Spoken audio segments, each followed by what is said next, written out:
Shalom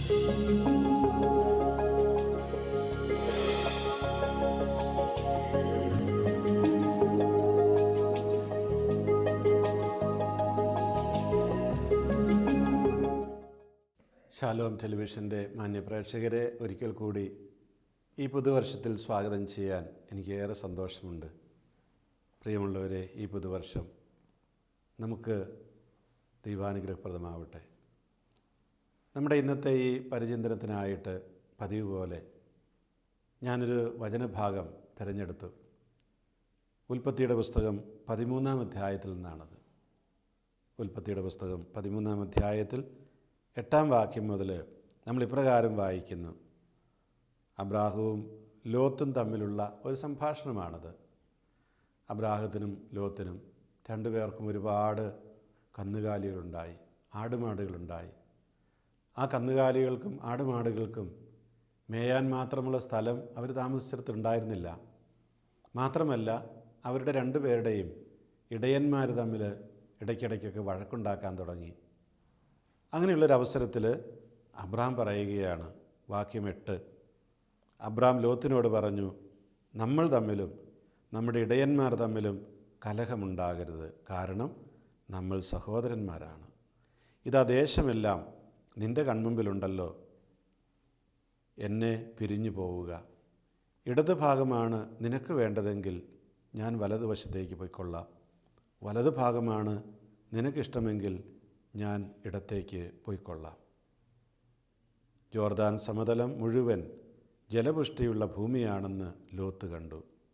അത് കർത്താവിൻ്റെ തോട്ടം പോലെയും സോവാറിന് നേരെയുള്ള ഈജിപ്തിലെ മണ്ണ് പോലെയുമായിരുന്നു. കർത്താവ് സോദോമും ഗൊമോറായും നശിപ്പിക്കുന്നതിന് മുമ്പുള്ള അവസ്ഥയായിരുന്നു ഇത്. ലോത്ത് യോർദാൻ സമതലം തിരഞ്ഞെടുത്തു. അവൻ കിഴക്കോട്ട് യാത്ര തിരിച്ചു. അങ്ങനെ അവർ തമ്മിൽ പിരിഞ്ഞു. അബ്രാം ഖാനാൻ ദേശത്ത് താമസമാക്കി. ലോത്ത് സമതലത്തിലെ നഗരങ്ങളിലും വസിച്ചു. അവൻ സോദോമിനടുത്ത് കൂടാരമടിച്ചു. സോദോമിലെ ആളുകൾ ദുഷ്ടന്മാരും കർത്താവിൻ്റെ മുമ്പിൽ മഹാപാപികളുമായിരുന്നു. അബ്രാം ലോത്തിൽ നിന്ന് വേർപെട്ടതിന് ശേഷം കർത്താവ് അബ്രാമിനോട് പറഞ്ഞു, നീ തലയുയർത്തി കിഴക്കോട്ടും പടിഞ്ഞാറോട്ടും തെക്കോട്ടും വടക്കോട്ടും നോക്കുക. നീ കാണുന്ന ദേശമെല്ലാം നിനക്കും നിൻ്റെ സന്താന പരമ്പരകൾക്കും എന്നേക്കുമായി ഞാൻ നൽകും. ഭൂമിയിലെ പൂഴി പോലെ നിൻ്റെ സന്തതികളെ ഞാൻ വർദ്ധിപ്പിക്കും. നിൻ്റെ സന്തതികളെ ആർക്കെങ്കിലും എണ്ണിത്തിട്ടപ്പെടുത്താമെങ്കിൽ നിൻ്റെ സന്തതികളെയും, പൂഴി ആർക്കെങ്കിലും എണ്ണിത്തിട്ടപ്പെടുത്താമെങ്കിൽ നിൻ്റെ സന്തതികളെയും എണ്ണാനാവും. നമ്മുടെയൊക്കെ ജീവിതത്തിൽ സംഭവിക്കേണ്ട ഒരു കാര്യത്തെക്കുറിച്ചാണ് ഇവിടെ പറഞ്ഞു വരുന്നത്. അബ്രാമും ലോത്തും ധാരാളം സമ്പത്തുണ്ടായി. അവരെല്ലാം ആട്ടിടയന്മാരാണ്, നാടോടികളാണ്. അങ്ങനെ ഒരു സ്ഥലത്ത് താമസിച്ച് കൃഷിയൊന്നും ചെയ്ത് ജീവിക്കുന്ന സ്വഭാവമല്ല അവർക്ക്. അവരുടെ പ്രധാന സ്വത്ത് എന്ന് പറയുന്നത് ആടുമാടുകളാണ്, കന്നുകാലികളാണ്. അങ്ങനെ ഇവയെല്ലാം തീറ്റിപ്പോറ്റാനായിട്ടുള്ള സ്ഥലം വേണം. അന്നത്തെ രീതി അനുസരിച്ച് അവരെന്താണ് ചെയ്യുന്നത്? ഒരു സ്ഥലത്ത് തീറ്റ ഇല്ലാതാകുമ്പോൾ, കുറഞ്ഞു കഴിയുമ്പോൾ ആടുകളെയെല്ലാം കൂട്ടി, അല്ലെങ്കിൽ ആടുമാടുകളെയും കൂട്ടി അടുത്ത സ്ഥലത്തേക്ക് മേച്ചിൽപ്പുറങ്ങൾ തേടി പോകും. അവിടെ ചെന്ന് കൂടാരമടിക്കും, അവിടെ താമസിക്കും. കുറേ കാലം താമസിച്ച ശേഷം വീണ്ടും അടുത്ത സ്ഥലത്തേക്ക് പോകും. അങ്ങനെയായിരുന്നു അവരുടെ രീതി. അപ്പോൾ ഇവിടെ അബ്രാം ലോത്തിനോട് പറയുകയാണ്, നമ്മൾ തമ്മിലും നമ്മുടെ ഇടയന്മാർ തമ്മിലും കലഹം പാടില്ല, കാരണം നമ്മൾ സഹോദരരാണ്. പ്രിയമുള്ളവരെ, വലിയൊരു അടിസ്ഥാനപരമായ തത്വമാണ് അബ്രാം ലോത്തിനോട് പറയുന്നത്. ഒരുപക്ഷെ എന്നോടും നിങ്ങളോടും എല്ലാം പറയുന്നത് തന്നെയല്ലേ? നമ്മൾ തമ്മിൽ സഹോദരരാണ്, നമ്മൾ തമ്മിൽ കലഹം പാടില്ല. നമ്മൾ സഹോദരരാണ്. പുതിയ നിയമത്തിലേക്ക് വരുമ്പോൾ സഹോദരരെന്ന് പറയുന്ന ആരാണ്? അയൽക്കാരനെന്ന് പറയുന്നത് ആരാണ്? അതെല്ലാവരുമാണ്. അവിടെ ജാതിമത ഭേദമില്ല, വർഗവർണ്ണ വ്യത്യാസങ്ങളില്ല, ഭാഷാഭേദങ്ങളില്ല. ഒന്നുപോലെ നമ്മളെല്ലാവരും സഹോദരരാണ്, ദൈവത്തിൻ്റെ മക്കളാണ്, ദൈവം നമ്മളെ സൃഷ്ടിച്ചതാണ്. നമ്മൾ തമ്മിൽ കലഹം പാടില്ല. പക്ഷേ ഇന്ന് ലോകത്തിലേക്കും തിരിഞ്ഞു നോക്കുക, കലഹമല്ലാതെ വേറെ എന്തെങ്കിലും കാണാനുണ്ടോ? പരസ്പരം യുദ്ധം ചെയ്ത് നശിക്കുന്ന രാജ്യങ്ങൾക്കുള്ളിൽ തന്നെ യുദ്ധം ചെയ്ത് നശിക്കുന്ന പല വിഭാഗങ്ങൾ, മതങ്ങൾ തമ്മിൽ യുദ്ധം, ഭാഷാ ഗ്രൂപ്പുകൾ തമ്മിൽ യുദ്ധം, സാംസ്കാരിക ഗ്രൂപ്പുകൾ തമ്മിൽ യുദ്ധം, അതുമല്ലെങ്കിൽ വിവിധ ക്ലാസ്സുകൾ, നമുക്കറിയാം ക്ലാസ് വാർ എന്ന് പറഞ്ഞുകൊണ്ട് വന്ന് നടത്തുന്ന യുദ്ധങ്ങളുണ്ട് ചില ഇസങ്ങളുടെ പേരിൽ. അപ്പോൾ ഇങ്ങനെ ഈ പരസ്പരം യുദ്ധം ചെയ്ത് കലഹമുണ്ടാക്കി മുന്നോട്ട് പോകാനാണ് നമ്മൾ പരിശ്രമിക്കുന്നത്. ഇവിടെയാണ് അബ്രാമിൻ്റെ വാക്കുകളുടെ പ്രസക്തി എന്ന് പറയുന്നത്. ഇവിടെ എന്തുകൊണ്ടാണ് കലഹമുണ്ടായത്? അബ്രാമിൻ്റെ ഇടയന്മാരും ലോത്തിൻ്റെ ഇടയന്മാരും തമ്മിൽ സ്ഥലം കുറഞ്ഞു കഴിയുമ്പോൾ സ്വാഭാവികമായിട്ടും കൂടുതൽ സ്ഥലം വരുമ്പോൾ ആവശ്യമുള്ളവർ മറ്റവൻ്റേത് കയറിയെടുക്കാൻ നോക്കും. അങ്ങനെ വരുമ്പോൾ അവിടെ കലഹമുണ്ടാകും, അവിടെ യുദ്ധമുണ്ടാകും. നമുക്ക് അർഹതപ്പെട്ടതല്ലത്, എങ്കിലും നമുക്ക് ആവശ്യമുണ്ട്, കൂടുതൽ സുഖസൗകര്യങ്ങൾ വേണം, അതിനാണല്ലോ കൂടുതൽ സ്ഥലം വേണ്ടത്. ഒരു കാലഘട്ടത്തിൽ ഹിറ്റ്ലർ യുദ്ധത്തിന് കാരണം, അദ്ദേഹം നമുക്കറിയാം രണ്ടാം ലോകമഹായുദ്ധത്തിന് കാരണമായത് ഹിറ്റ്ലറിൻ്റെ ചില ചെയ്തികളാണ്. അദ്ദേഹം അന്ന് പറഞ്ഞിരുന്നത് ജർമ്മൻകാർക്ക് ലേബൻസ് റൗം വേണം. ലേബൻസ് റൗം എന്ന് പറഞ്ഞാൽ ജീവിക്കാനുള്ളിടം. ജർമ്മൻകാരിങ്ങനെ വികസിച്ച് വലുതായി വരികയാണ്, അപ്പോൾ അവർക്ക് കൂടുതൽ സ്ഥലം വേണം.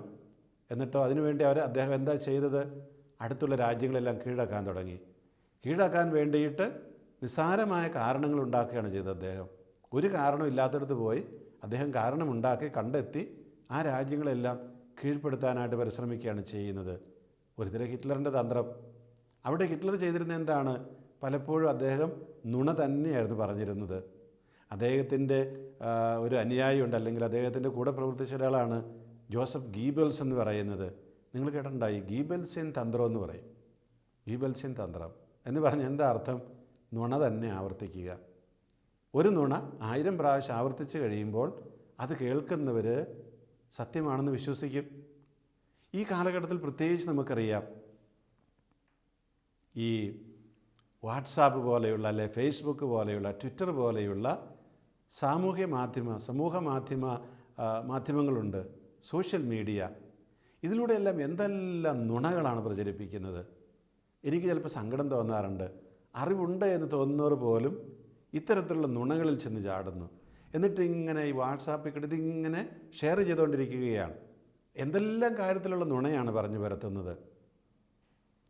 അപ്പോൾ യാതൊരു നിയന്ത്രണമില്ലാതെ ഈ നുണകൾ പറഞ്ഞു പരത്തി സത്യമാക്കാൻ പരിശ്രമിക്കുന്നവർ, അത് ആരോഗ്യപരമായ കാര്യങ്ങളെക്കുറിച്ചാകാം, അല്ലെങ്കിൽ വേറെ സാമൂഹ്യപരമായ കാര്യങ്ങളെക്കുറിച്ചാകാം, ഇതിനെല്ലാം ഇത് അയക്കുന്നവർക്കൊരു വ്യക്തി താല്പര്യമുണ്ടാകും, ഒരു നിക്ഷിപ്ത താല്പര്യം, എന്നിട്ട് കലഹമുണ്ടാക്കിക്കുകയാണ്. അപ്പോൾ ഇങ്ങനെ ഈ നുണ പറഞ്ഞ് സത്യമാണെന്ന് വിശ്വസിപ്പിച്ച് കലഹമുണ്ടാക്കി സ്വാർത്ഥപരമായ ലക്ഷ്യം നേടിയെടുക്കുന്നതിനെയാണ് ഈ ഗീബൽസ്യൻ തന്ത്രം എന്ന് പറയുന്നത്. അന്ന് ഹിറ്റ്ലറിന് ഒരു പ്രൊപ്പഗാൻഡ മെഷീൻ എന്ന് പറഞ്ഞൊരു സാധനം തന്നെ ഉണ്ടായിരുന്നു. എന്ന് പറഞ്ഞാൽ പ്രൊപ്പഗാൻഡ, പരസ്യം കൊടുക്കാനായിട്ട് ഇങ്ങനെയുള്ള കാര്യങ്ങൾ പറഞ്ഞ് പ്രചരിപ്പിക്കാനായിട്ട് അദ്ദേഹത്തിന് ഒരു മന്ത്രാലയം തന്നെ ഉണ്ടായിരുന്നു, പ്രൊപ്പഗാൻഡ മിനിസ്ട്രി. അപ്പോൾ നമ്മൾ ഓർക്കുക, ഇന്ന് ഒരു പക്ഷേ ചിലയിടത്തൊക്കെ അത് കാണും. നമ്മളൊക്കെ കുറേശ്ശെ അങ്ങനെ ഈ പ്രൊപ്പഗാൻഡ മിനിസ്ട്രികളായിട്ട് ഗീബൽസ്യൻ തന്ത്രം പ്രയോഗിക്കുന്നുണ്ടാകും. കലഹമുണ്ടാക്കിക്കുകയാണ്. എന്തിനു വേണ്ടിയിട്ട്? ലേബൻസ് റൗം വേണം, എനിക്ക് കൂടുതൽ താമസ സ്ഥലം വേണം, അതിന് മറ്റുള്ളവരെ പുറന്തള്ളണം. ഇവിടെയാണ് അബ്രാമിൻ്റെ വാക്കുകൾ നമ്മൾ ഏറ്റുപിടിക്കേണ്ടത്. നമ്മൾ തമ്മിൽ കലഹം പാടില്ല, സഹോദരർ തമ്മിൽ കലഹം പാടില്ല. സഹോദരാണെങ്കിൽ എല്ലാവർക്കും പരസ്പരം സൗഹാർദ്ദത്തോടു കൂടിയിട്ട് സ്നേഹത്തോടു കൂടി ജീവിക്കാനുള്ള അവസരമുണ്ടാകണം. നമ്മുടെ പൊതുപിതാവാണല്ലോ, നമുക്കിത്രയേ ഉള്ളൂ. ഉള്ളതുകൊണ്ട് എല്ലാവരും സൗഹൃദപരമായിട്ട് പങ്കിട്ട് ജീവിക്കാൻ നോക്കുക. പലപ്പോഴും സംഭവിക്കുന്ന എന്താണ്? നമ്മളിന്ന് ഈ സാമ്പത്തികമായ അസമത്വങ്ങൾ ഉണ്ടാകുന്ന ഒരു മേഖലയിലാണ് നമ്മളെപ്പോഴും. ഇന്ത്യയെക്കുറിച്ചൊക്കെ പറയുകയാണെങ്കിൽ ഇന്ത്യയുടെ ഏതാണ്ട് 70-80% സ്വത്തും ഇവിടെയുള്ള ഒരു 20% പേരുടെ കയ്യിലാണ്. നിങ്ങളൊന്ന് ആലോചിച്ച് നോക്കുക, എന്തെങ്കിലും ഒരു ഒരു ഒരു ഒരു സമത്വം അവിടെ ഉണ്ടോ? ഇല്ല. ഉള്ളവന് കൂടുതൽ കൂടുതൽ ഉണ്ടാകുന്നു, ഇല്ലാത്തവനോ പിന്നെയും പിന്നെ ഇല്ലാതാകുന്നു. കാരണം എന്താണ്? ഈ ഇല്ലാത്തവൻ എപ്പോഴും ഉള്ളവനെ ആശ്രയിക്കേണ്ടി വരും. അവൻ്റെ കയ്യിലേക്ക് ഈ ഇല്ലാത്തവൻ്റെ പണം കൂടി ചെന്ന് ചേരേണ്ടി വരും. ചുരുക്കത്തിൽ ഇവിടെ ഈ ഇന്നത്തെ ഈ ലോകത്തിൽ സംഭവിക്കുന്നത് എന്താണ്? ഇപ്രകാരം ഓരോരുത്തരും അവനവൻ്റെ സൗകര്യങ്ങൾ വർദ്ധിപ്പിക്കുകയാണ്. അവനവൻ്റെ ലേബൻസ്രാവ് ജീവിക്കാനുള്ള സ്ഥലം കൂടുതൽ കൂടുതൽ ഉണ്ടാക്കിയിടുകയാണ്. നമുക്കറിയാം, നമ്മുടെ സമൂഹത്തിൽ നടക്കുന്ന ചില പ്രവണതകളുണ്ട്. ആർക്കും ഒരാവശ്യമില്ലെന്ന് തോന്നുന്ന സ്ഥലം പോലും വലിയ വില കൊടുത്ത് ചിലർ വാങ്ങിച്ചിടും. നിങ്ങൾ ശ്രദ്ധിച്ചിട്ടുണ്ടാവും, പ്രത്യേകിച്ച് ഈ വയനാട് പോലെയുള്ള പ്രദേശങ്ങളിലൊക്കെ ഇത് സംഭവിക്കുന്നുണ്ട്. അതിങ്ങനെ കാട് പിടിച്ച് കിടക്കുകയാണ്. എന്തിനു വേണ്ടിയിട്ടാണ് അങ്ങനെ വാങ്ങിക്കുന്നത്? പിന്നീട് അവർക്ക് ഒരു ലേബൻസ്രാവും ജീവിക്കാനുള്ള ഒരു സ്ഥലം, കൂടുതൽ സ്ഥലം വേണ്ടി വരുമെന്ന് അവർക്കറിയാം. അതുകൊണ്ടാണ് അവരങ്ങനെ വാങ്ങിച്ചു കൂട്ടുന്നത്. അപ്പോൾ ഇവിടെ ഈ അബ്രാഹത്തിൻ്റെ ആ വാക്കുകൾ നമ്മൾ ശ്രദ്ധിക്കേണ്ടതാണ്. നമ്മൾ വഴക്കുണ്ടാക്കാൻ പാടില്ല. എല്ലാവർക്കും ജീവിക്കാൻ അവസരം വേണ്ടേ? ഒരാൾ മാത്രം ജീവിച്ചാൽ പോരല്ലോ. ഇവിടെ തന്നെ നമ്മൾ വേറൊരു ഉദാഹരണം എടുത്ത് നോക്കുക. സമൂഹത്തിൽ എന്തുമാത്രം സമരങ്ങളാണ്, പ്രത്യേകിച്ച് ജോലിക്കാരായിട്ടുള്ളവർ. നമുക്കറിയാം, നമ്മുടെ ഒരു പൊതുസമൂഹം, പ്രത്യേകിച്ച് കേരളത്തിൻ്റെ ഒരു സാഹചര്യത്തിൽ അമേരിക്ക പോലെയുള്ള രാജ്യങ്ങളിലോ അല്ലെങ്കിൽ ഓസ്ട്രേലിയ, യൂറോപ്പ് പോലെയുള്ള സ്ഥലങ്ങളിലോ ഒക്കെ വ്യത്യസ്തമാണ് സ്ഥിതി. പക്ഷേ ഈ കേരളത്തെയും ഇന്ത്യയൊക്കെ എടുത്ത് നോക്കിയാൽ ഇവിടെ സർക്കാരിൻ്റെ ജോലിയുള്ളവർ തുലം വിരളമാണ്. വിരലിൽ എണ്ണാവുന്നവ മാത്രമേ സർക്കാർ ജോലിയുള്ളവരുള്ളൂ. പക്ഷേ ഏറ്റവും കൂടുതൽ സമരം ചെയ്യുന്നത് ആരാണ്? ഈ വിഭാഗത്തിൽപ്പെട്ടവർ തന്നെയല്ലേ. ഏതെല്ലാം വിഭാഗത്തിലുള്ള ആളുകളുടെ സമരമാണ് ഓരോ ദിവസം അരങ്ങേറുന്നത്? ഞങ്ങൾക്ക് ജീവിക്കാനില്ല എന്ന് പറഞ്ഞ് അവർ സമരം നടത്തി സ്ഥലം പിടിച്ചു മേടിക്കുകയാണ്, ആനുകൂല്യങ്ങൾ പിടിച്ചു മേടിക്കുകയാണ്. അപ്പോൾ ഇതൊന്നുമില്ലാത്ത വലിയൊരു ശതമാനം ഈ നാട്ടിലുണ്ട്. അവർക്കൊന്നും വേണ്ടേ? നമ്മൾ സഹോദരരാണ് എന്നുള്ള വസ്തുത നമ്മൾ മറന്നു പോവുകയല്ലേ. സംഘടിത ശക്തി ഉണ്ട് എന്നതുകൊണ്ട് ഇല്ലാത്തവനിൽ നമ്മൾ ഉള്ളതുകൂടിയും പിടിച്ചു വാങ്ങേണ്ട കാര്യമുണ്ടോ? നമുക്ക് ഇല്ല. അപ്പോൾ നമുക്ക് ഈ അബ്രാഹത്തെക്കുറിച്ച് നമ്മൾ പറയുന്നത് വിശ്വാസികളുടെ പിതാവാണ്. വിശ്വാസികളുടെ പിതാവാണ്.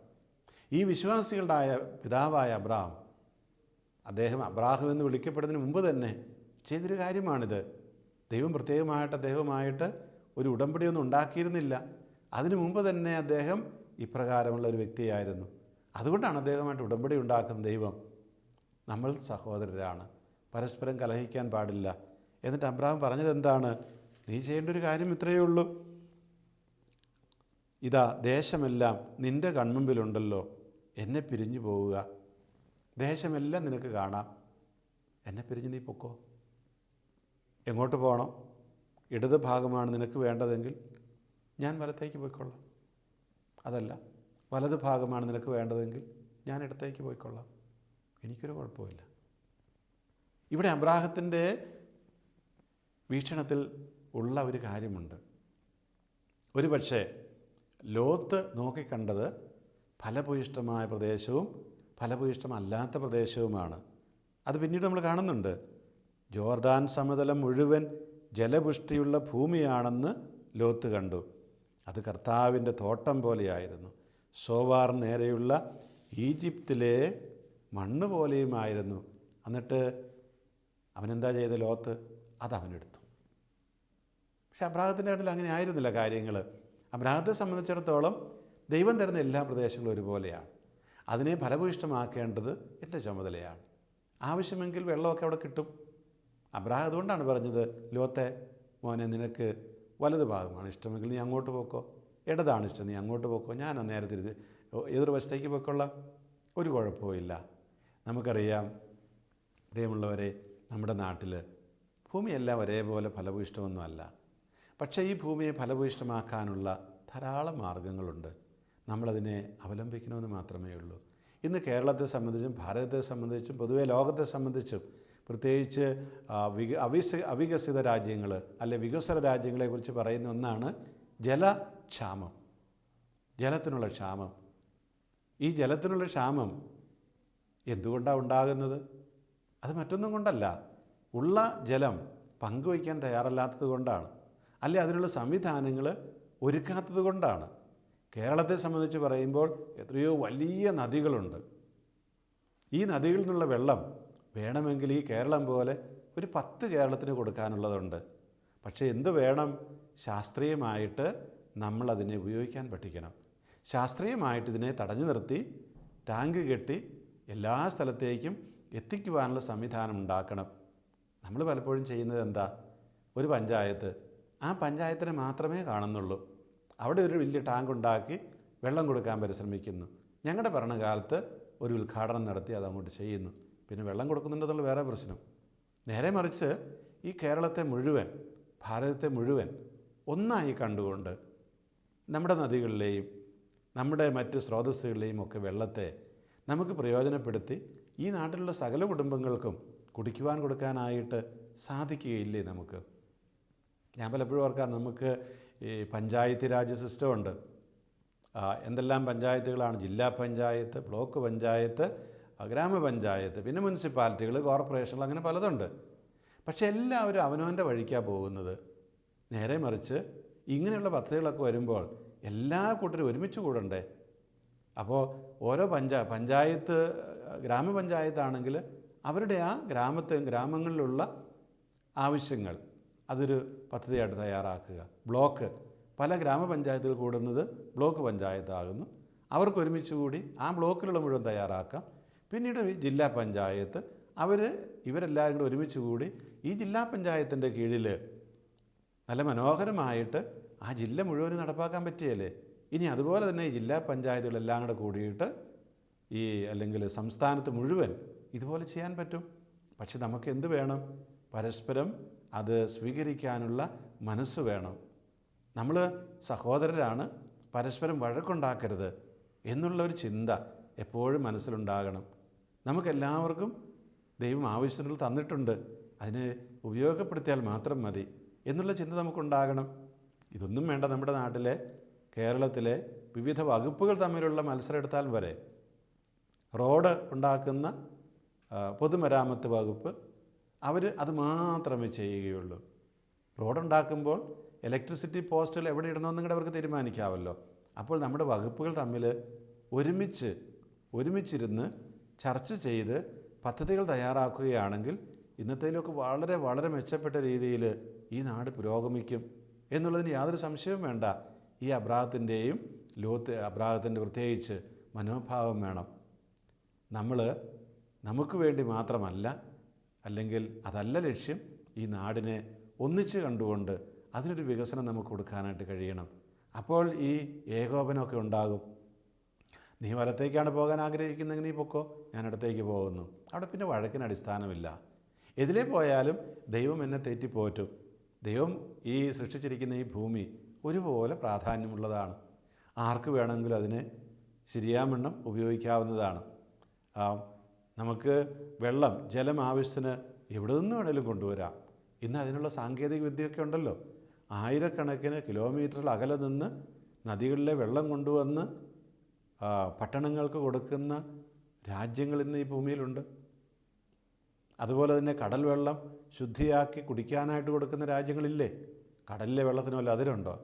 നമുക്ക് ഇന്ത്യയെ പോലുള്ള രാജ്യത്തിന് എന്തുമാത്രം കടൽ തീരമുണ്ട്. ഈ കടൽ തീരം മുഴുവൻ അത് നമുക്ക് ശുദ്ധജലം എടുക്കാനായിട്ട് ഉപയോഗിക്കാമല്ലോ. അപ്പോൾ മനസ്സാണ് ഇവിടെ ഇല്ലാത്തത്. സ്വാർത്ഥത കടന്നുകൂടി കഴിയുമ്പോൾ നമുക്കിതൊന്നും സാധിക്കുകയില്ല. പിന്നെ നമ്മൾ വഴക്കുണ്ടാക്കുകയായിരിക്കും ചെയ്യുന്നത്. ഉള്ളത് പിടിച്ചു പറിക്കാനുള്ള ശ്രമമായിരിക്കും നടത്തുക. ഇവിടെ ഒരു കാര്യം ചിന്തിച്ച് നോക്കുക. അബ്രാമും ലോത്തും കൂടിയിട്ട് ഉള്ളതിനെ പിടിച്ചു പറിക്കാൻ ശ്രമിക്കുന്നു. ജോർദാൻ സമതലം നല്ല ഫലഭൂയിഷ്ഠുള്ള പ്രദേശമാണ്. ഈ ജോർദാൻ സമതലത്തെ രണ്ടു കൂട്ടരും പറയണം, എനിക്ക് വേണം അത്. അങ്ങനെ പറഞ്ഞിരുന്നെങ്കിൽ ഒരു പക്ഷേ അവർ യുദ്ധം ഉണ്ടാക്കും. അവരുടെ സേവകർ തമ്മിൽ ഏറ്റുമുട്ടും. അവസാനം ആടുമാടുകളെല്ലാം ചത്തു വീഴും. അപ്പോൾ രണ്ട് പ്രദേശം എല്ലാ പ്രദേശങ്ങളും അവർ നശിപ്പിക്കും. ഇവിടെ എന്താ സംഭവിച്ചത്? ഈ സമാധാനത്തിൽ പറഞ്ഞതുകൊണ്ട് അത് ഒരാൾക്കെങ്കിലും ഉപയോഗിക്കാൻ കഴിഞ്ഞു, മറ്റേയാൾക്ക് സമാധാനത്തോട് കൂടിയിട്ട് മറ്റേ ഭാഗം ഉപയോഗിക്കാൻ കഴിഞ്ഞു. ഇത് വളരെ പ്രധാനപ്പെട്ടൊരു തത്വമാണ്. നമ്മുടെയൊക്കെ അനുദിന ജീവിതത്തിൽ ഇത് തന്നെയാണ് സംഭവിക്കുന്നത്. ഞാൻ പറഞ്ഞ രാജ്യങ്ങളെക്കുറിച്ചും സമൂഹങ്ങളെക്കുറിച്ചും ഒക്കെയാണ്. അതേ സമയത്ത് നമ്മുടെ കുടുംബങ്ങളിൽ ഇത് തന്നെയല്ലേ നടക്കുന്നത്. കുടുംബങ്ങൾ തന്നെയാണ്. നമ്മുടെ സഹോദരർ തമ്മിൽ സ്വത്ത് വീതം വയ്ക്കുമ്പോൾ എത്രയോ കുടുംബങ്ങളുണ്ട് സ്വത്ത് വീതം വെച്ചതിൻ്റെ പേരിൽ പിണങ്ങി നടക്കുന്നവർ. അപ്പൻ എനിക്ക് പാറക്കെട്ട് മാത്രമേ തന്നുള്ളൂ, അവനാണ് നല്ല നല്ല ഭാഗമെല്ലാം കൊടുത്തത്, അല്ലെങ്കിൽ വീട് അവൻ്റെ പേരിൽ വെച്ചു, എൻ്റെ പേരിൽ വെച്ചില്ല. പ്രിയമുള്ളവരെ, ഈ അബ്രാമിൻ്റെ മനസ്ഥിതി നമുക്കുണ്ടാകാൻ പാടില്ലേ? കേസും പുക്കാറുമായിട്ട് നടക്കുന്നവർ എത്രയോ കുടുംബങ്ങളാണ് സ്വത്ത് വിഭജനത്തിൻ്റെ പേരിൽ കോടതി കയറി എല്ലാം ഇല്ലാതാകുന്നത്. എനിക്കറിയാവുന്ന വലിയൊരു റബ്ബർ തോട്ടത്തിൻ്റെ കഥ ഒരു കാര്യമുണ്ട്. 100 കണക്കിന് ഏക്കർ വലിയ റബ്ബർ തോട്ടം, നല്ല ഫലഭൂയിഷ്ടമായിട്ടുള്ള മണ്ണ്, ഇഷ്ടംപോലെ ഈൽഡ് കിട്ടുന്ന പാല് കിട്ടുന്ന മരങ്ങൾ. പക്ഷേ വീതം വെപ്പിൻ്റെ പേരിൽ കേസ് തുടങ്ങി. എത്രയോ നാൾ ആ റബ്ബർ വെറുതെ കിടന്നു. എത്ര ലക്ഷങ്ങൾ കോടികൾ അവർക്ക് നഷ്ടം വന്നു. മാത്രമല്ല അത് ഉൽപ്പാദനം ഇല്ലാതിരുന്നതിനുള്ള നഷ്ടം. ഇനി കോടതിയിൽ കൊടുത്ത കാശ് അല്ലെങ്കിൽ വക്കീലന്മാർക്ക് കൊടുത്ത കാശ് അത് അതിൽ കൂടുതൽ. ചുരുക്കത്തിൽ അവർക്കവിടെ ഈ സമാധാനത്തിൽ പിരിയാൻ കഴിയാതിരുന്നതുകൊണ്ടാണ് അത് സംഭവിച്ചത്. നേരെ മറിച്ച് സമാധാനത്തിലായിരുന്നെങ്കിൽ അവർക്ക് എത്രയോ കൂടുതൽ കിട്ടുമായിരുന്നു.